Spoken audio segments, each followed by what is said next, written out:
I'm Haley Taylor, and you're listening to the Rough Draft Diaries.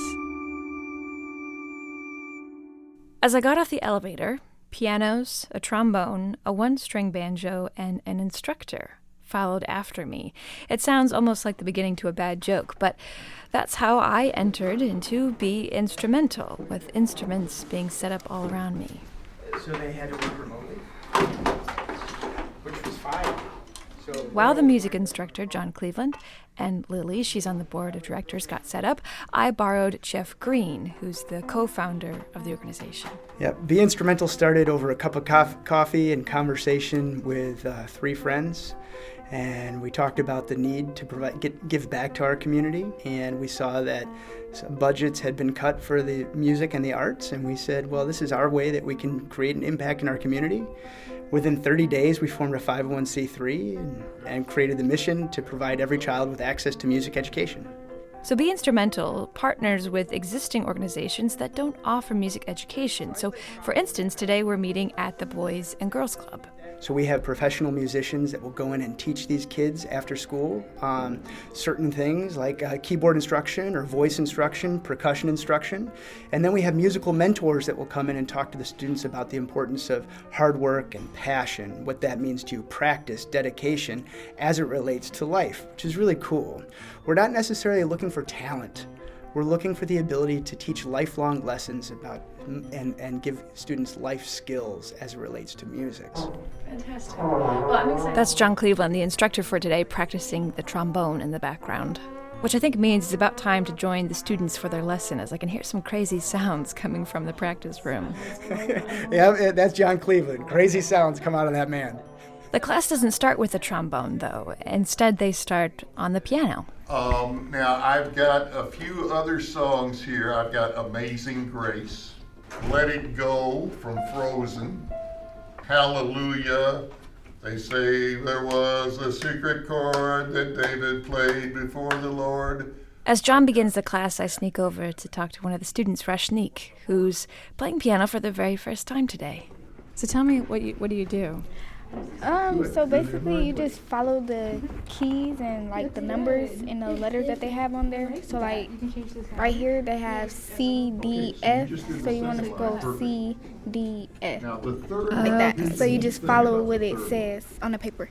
We don't have bars or ledger lines just yet, but on the piece of paper there are notes that have letters on them. On the keyboard there are stickers for each key, which of course has letters on them. So all the kids have to do is match up the corresponding letters to play the song.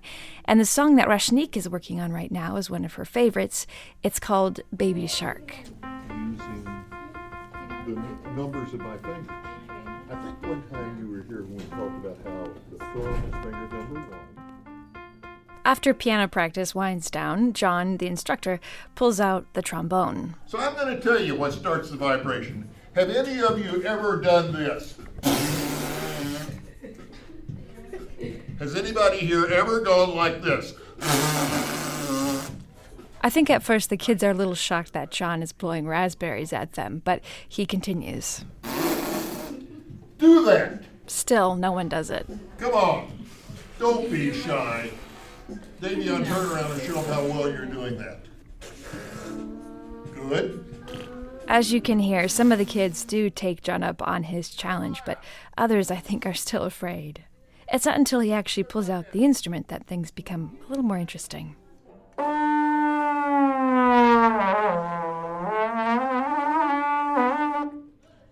Now, I am not a trombone player. You probably figured that out by now, right?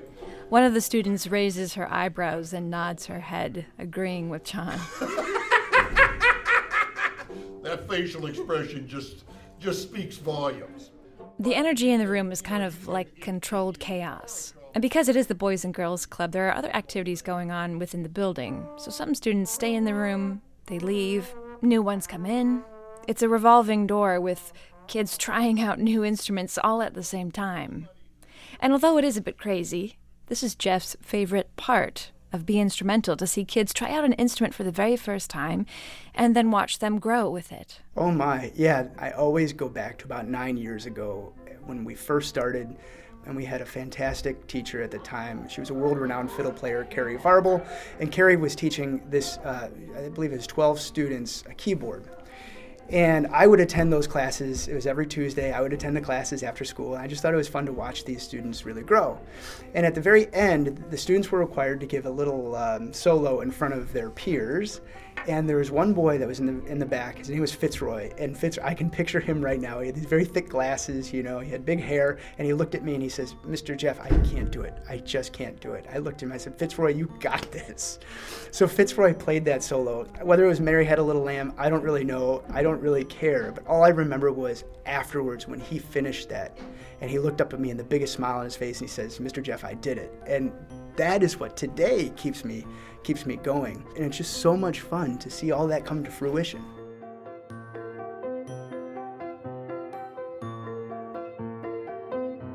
I'm Haley Taylor, and thanks for listening to this episode of the Rough Draft Diaries.